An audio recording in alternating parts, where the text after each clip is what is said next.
كابتن اشرف خضر المدرب عام النادي الاسماعيلي، بنرحب بحضرتك. الله يخليك. كابتن اشرف، فتره الاعداد دخلت بقى المرحله اللي هي الهامه، شفنا قياسات وبدني وشغل عام.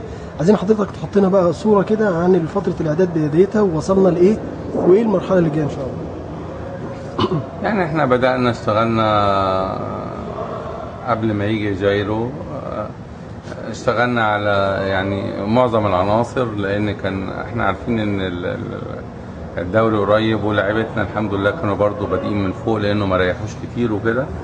فبدأنا عملنا اختبارات فنية عشان نبص كده نشوف شكل الفرقة ايه، وكانت كلها الحمد لله مطمئنة، في لعيبة كويسة في الفرقة، وانا بنطمن الناس يعني ان الاسماعيلي ان شاء الله يظهر بمظهر كويس. اللعيبه كلها ملتزمه من اول يوم، انتظام، تركيز في التدريب، كله حابب ان هو باصرار ان هو يخش مع الفرقه ويبقى متواجد ويبقى ليه مكان اساسي. نقلنا بعد كده اجا جايرو البرازيلي مدرب مخطط الاحمال، راجل كويس جدا جدا، عمل قياسات تانية ودلوقتي الشغل بناء على القياسات دي. كان في حاجات شوية بدنية محتاجة تظبيط شوية وكده، وهو ده الفترة اللي احنا موجودين فيها ديت، شغالين على كده. عشان كده قللنا المباريات الودية او لغينا المباريات الودية في فترة الاسبوعين دول،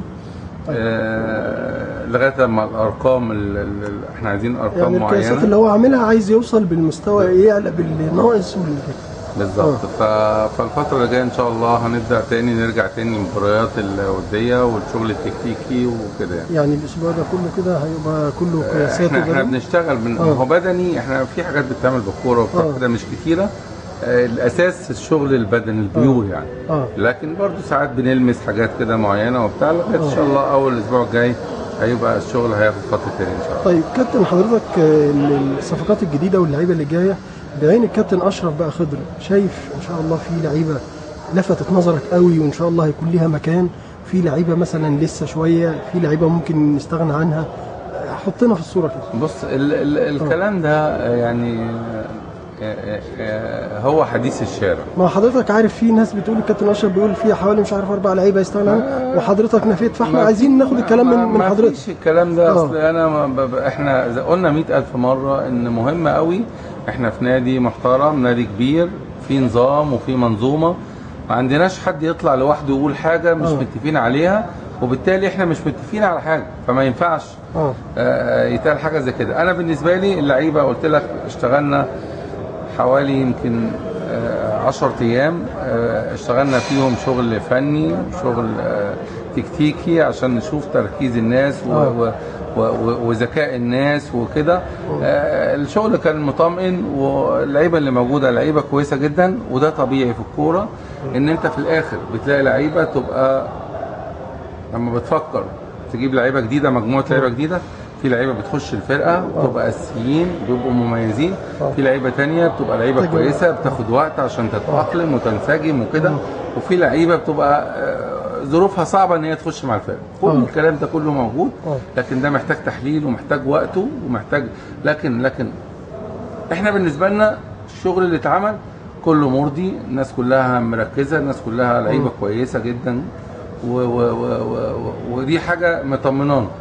التحليل اللي جاي بقى ده هيبقى جماعي لما نشوف الفرقه في اكتر من مباراه وديه وكده، لكن لما تاخد حاجه مبدئيه، عشان كده انا كنت مستغرب 4 اسماء وبالاسم والكلام دوت، ده كلام. ما هو للاسف، ما هو احنا هي مصر كلها كده، بتلاقي يعني كل واحد بيتكلم وجهه نظره او ممكن جواه كل واحد. لكن احنا زي ما قلت ودايما بقول، النادي الاسماعيلي عنده هدف، والنادي الاسماعيلي فيه نظام ومنظومه كبيره ونادي كبير، فبالتالي لما يطلع حد يتكلم يبقى يتكلم من بقه. انا بطلع اتكلم، حد من النادي بيطلع بيصرح، لكن ما مش على لسان فلان وواحد يروح خابط من هنا، لا ما فيش الكلام دوت. واحنا اكيد في اي وقت هيبقى في اي حاجه بتتقال بشفافيه وبوضوح وكده. طب كابتن، امبارح مدرب حراس المرمى البرازيلي وصل، يعني دلوقتي الجهاز بقى في مدرب برازيلي حراس المرمى، وفي مدرب احمال برازيلي، انت شايف الدنيا عامله ازاي؟ الدنيا يعني انت شايف الدنيا يعني معلش يعني احنا بنروح نشتغل. يعني انا كنت السنه اللي فاتت في كفر الشيخ وقبلها في كوم حماده. انا باخد الجهاز بتاعي معايا. انا بقول لهم لا عايز عشان بترتاح. زي المنتخب. الكوره كده انت طبيعي الصف اللي موجود فيهم ناس شغالين وشغالين كويس، وهي الكفاءه هي المعيار. مدرب الحراس كان في كلام ان ممكن الدهراوي وممكن السويركي والناس عملت اتصالات وبتاع لصعوبه الناس وظروف الناس وكده. فالنادي الاسماعيلي السنه دي هيلعب على بطوله وهيلعب على نظام وهيلعب على كده، فبالتالي مش تقليل. الكابتن سيد جده راجل محترم جدا وحبيبنا واخونا، وهو اشتغل بشكل كويس، هو موجود معانا وبتاع ومش عارف ايه. لكن يعني انا شايفها، وهو نفسه سيد روحه عاليه جدا. الكابتن امبارح ده هو جاي وبص على الراجل، يجي لنا حد كويس نستفيد منه كلنا ونتعلم منه، وهي الكوره كده ما فيهاش اي حاجه. اكيد يا كابتن، احنا ان شاء الله نتمنى لك التوفيق، وان شاء الله يا رب الاسماعيلي يظهر بصوره طيبه ترضي جماهير نادي الاسماعيلي. يا رب.